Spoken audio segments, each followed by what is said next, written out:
Defense and direction, athletes and advice. Just another day at the Ty Warren Skills and Drills Camp in the big man's hometown of Bryan. You know, we're approaching the decade with the whole program. It's always good to kind of get back, especially when you've been kind of out of touch for a period of time. The Super Bowl winning defensive lineman started the camp as a way to relate to and inspire young athletes. I have a lot of the experiences that a lot of teenagers have. I mean, a lot of peer pressure, a lot of the things that I talked about in the workshop.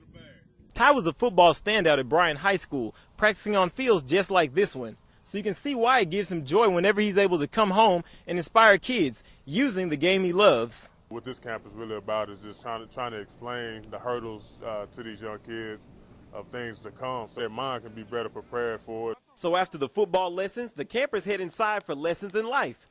Everything from drug prevention to making the right choices are out there on the table. They experience a lot of those things, but the goal is to try to not allow them to experience it. As for why Ty does his camp, it's all about supporting a community that once did the same for him. And everything that I talk to them about is things that people talk to me about, and you know, in return, I just feel an obligation to talk to these kids.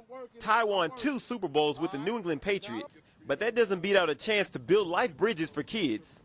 Really, it's all a sense of accomplishment because, you know, just all the work that it took to get to that point, you know, so it all brings me joy. In Bryan, Lane Fobbs, ABC 40 Sports.